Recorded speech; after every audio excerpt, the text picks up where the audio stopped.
જી sir. Surat શહેર ખાતેના ગરીબ અને મધ્યમ વર્ગના લોકોને પ્રધાનમંત્રી આવાસ યોજના, મુખ્યમંત્રી આવાસ યોજના તેમજ પંડિત દીનદયાળ નગરના ફ્લેટ તેમજ આવાસો અપાવવા માટે આ કામના આરોપી મયંક સંજય મિશ્રા નાઓ સુરત મહાનગરપાલિકા ખાતે એક સરકારી કર્મચારી હોય અને તેઓ આવાસ યોજનામાં ડ્રો સિસ્ટમથી મકાનો તેમજ દુકાનો અપાવવાનું કામ કરતા હોય, જેથી એક દુકાનની કિંમત આશરે 10 લાખ રૂપિયા, 1 BHK ફ્લેટની કિંમત 6,50,000, 2 BHK ફ્લેટની કિંમત 12 લાખ રૂપિયા જેઓને ડ્રોના માધ્યમથી શરૂઆતમાં લોકોને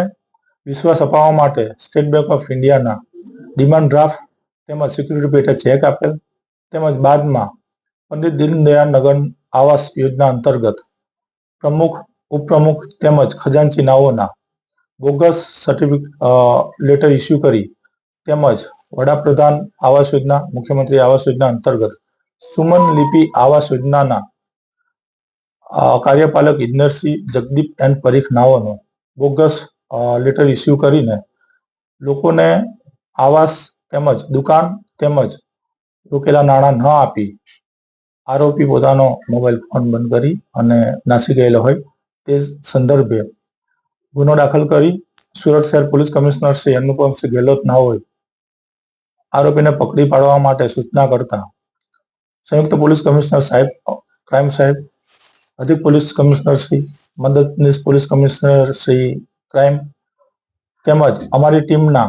technical intelligence police constable Hiralba તેમજ હ્યુમન ઇન્ટેલિજન્સના અનારામ પોલીસ કોન્સ્ટેબલ ચેતન આત્મારામ નાઓ તેમજ પોલીસ કોન્સ્ટેબલ વિઠ્ઠલ ચેલાજી નાઓના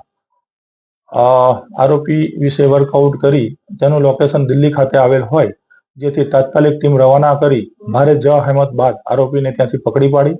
સુરત ખાતે લાવી નામદાર કોર્ટમાં રજૂ કરી દિન 5ના પોલીસ કસ્ટડી રિમાન્ડ મેળવી આગળની વધુ તપાસ ચાલુ હોય।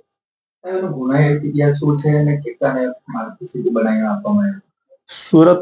ખાતે પાંડેસરા પોલીસ સ્ટેશનમાં વધુ એક ગુનો તેના વિરુદ્ધમાં દાખલ થયેલા, જેમાં બોગસ પાન કાર્ડ, આધાર કાર્ડ, ડ્રાઇવિંગ લાયસન્સ વગેરેના બોગસ ડોક્યુમેન્ટ બનાવવા સબબે ગુનો SOG સુરત શહેર ખાતે દાખલ કરી અને વધારેમાં વધારે આશરે 500 થી 550 જેટલા લોકો સાથે છેતરપિંડી કરેલા હોવાનું ધ્યાનમાં આવેલ છે। કેટલી રકમની છેતરપિંડી? કુલ અત્યાર સુધીમાં ફરિયાદીનું 1,40,000 તેમજ અન્ય 59 શાહેદોનું કુલ્લે 59,21,000 રકમનું હોય છે। લોકોને શું મેસેજ આપશો?